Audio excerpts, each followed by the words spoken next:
All right, here to give us the lowdown, the Coles notes, if you will, on all things this Sunday for the Super Bowl. Michael Grange is back with Sportsnet. You guys are doing crazy multi-platform coverage all day long leading up to the big game. That's Sportsnet, baby. Multi-platform. Yeah. So, okay, for somebody like me, what do you mean? I always say, listen, I watch for the commercials, halftime show, little Beyonce. She came out yesterday, press conference saying, yes, she's going to sing live, hinting towards Destiny's Child because she didn't say they wouldn't take part. But you say that's really not the reason why most people watch. Shocking. Well, I would say it's not the reason people like me watch, people who are really into sports, for example. But I think, when I watch the Super Bowl at home, guess who's coming in to watch with me when the halftime comes on? It's my wife, it's my daughter, it's my little guy. They want to see the halftime show. So I can't really resent it. It gives me a chance to spend some time with my family watching some sports. Right, it's the common denominator. That's right. So fill somebody like me in on what I should be expecting this weekend when I don't know much about the teams going head to head. Well, I think it's a Super Bowl that doesn't have great offensive stars. There's not that big name headline quarterback, but the names you are going to see: Ray Lewis, 17-year veteran. Some people think maybe the best defensive players ever played in the NFL. Bit of a controversial figure, has a bit of a past. You're going to learn everything you'd ever need to know about Ray Lewis. And then on the other side of the ball, you got Colin Kaepernick, the young quarterback for the San Francisco 49ers. He's the new generation guy. He's got the tats on his arms. First quarterback ever in the Super Bowl. Little edgy. With 2 sleeves tattooed. But a very exciting player, really dynamic. I think he's going to be fun to watch. Number 7. Number 7. So now, easy to remember. Citytv, number 7. Why do so many people tune in to the Super Bowl?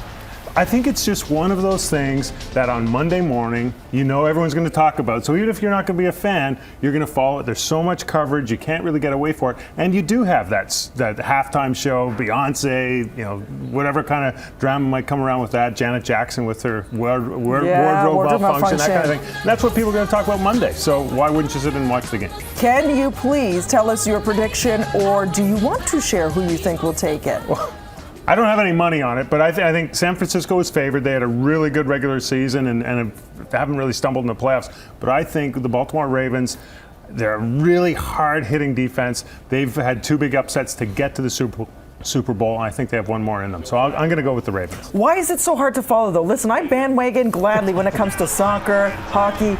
I got to say, this is a tough game to follow if you don't watch it all the time. There is a bit of that, but you know what? I think you just got to listen to the commentary, watch it with someone who knows what they're doing, and they'll lay it out for you. Believe me, if they get in the end zone and they score, people cheer. That's a good thing. We know what's happening then. What else do we need to look out for this game on Sunday?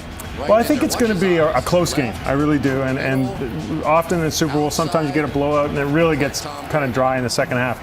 But if it stays close, I think it will. I think it's going to be a fun Super Bowl. People will be talking about it on Monday. And I think this guy, Colin Kaepernick, the quarterback for San Francisco, he runs. He's a very dynamic player. Once he gets going, he's hard to take your eyes off him. Talk to me about the sibling rivalry situation with the coaches. See, this is the drama we want, Ella Kardashians. We need to create the little in-house drama to see who we're really rooting for, right? Yeah, well, you've got Jim and John Harbaugh. Their dad is a famous football coach, and it depends on where you stand in your own sibling rivalry, right? Like John Harbaugh, he's the older one.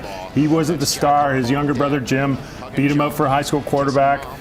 He was a star in the NFL and kind of had a quick rise into the coaching ranks. John Harbaugh he's the coach of Baltimore, had to work his way up. He's a little bit more understated. So depending on where you are in your own sibling rivalry, that's where your sympathies are going to lie. And what a great place, Nolans. I mean, it's going to be a party town. I said, would you ever like to go? And you said, this is going to be kicked up like times 10. It's already a party place as it is. And I know there's going to be a lot of special tributes and profiles of players on Sportsnet throughout the day so people can become more familiar with everything that's happening. Oh, I think so. I mean, the coverage leading up to the game at Sportsnet, again, multi-platform. You're not going to be able to miss it.